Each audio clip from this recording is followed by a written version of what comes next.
মা চলে গেছিল বড় চুটি চুটি, আমাদের সবাইকে ফাঁকি দিয়ে।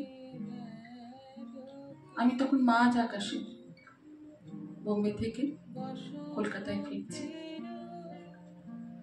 ভাই কলকাতাতেই কোথাও কাজে ব্যস্ত, বাড়িতে বাবা একা ছিল। প্রায় 50 বছরের জীবন সঙ্গীকে কেমন যেন বিহ্বল অসহায় করে দিয়ে ঠিক যেন বুড়ো আঙুল দেখিয়ে হিরো হিরো বলে চলে গেল মা। বোম্বেতে প্লেনে ওঠার আগে আমি কথা বললাম মার সঙ্গে।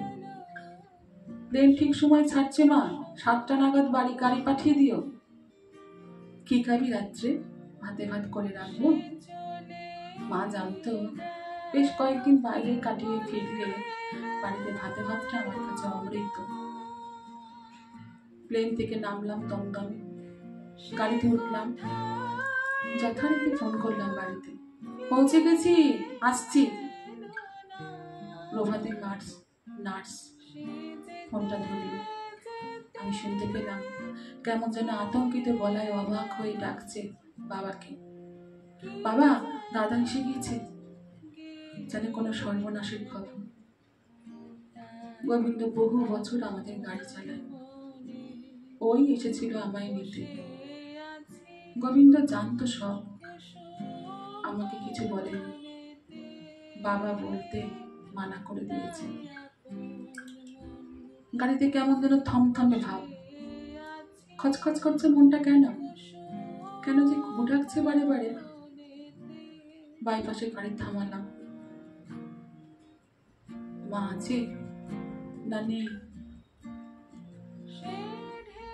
কিছুটা বোঝার সময় নিয়েছিল গোবিন্দ, তারপর মাথা নেড়েছিল বড় মৃদু, প্রায় গতিহীন ভাবে। ঠিক এভাবেই যেন বৈতরণের সামনে দাঁড়িয়ে জীবনের সব আকুতি নস্যাৎ করে চিরকাল মাথা নাড়েন মহাকাল।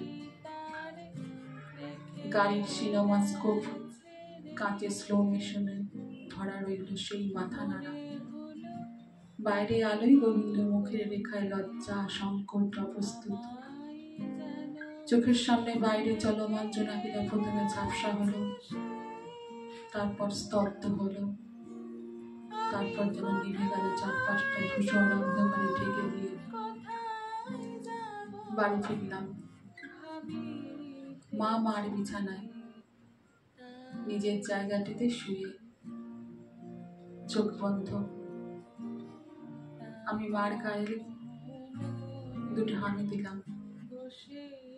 বাইরে থেকে ফিরলেই যেমন দিই, তারপর গালটা বাড়িয়ে দিলাম 42 বছরের অভ্যেসে।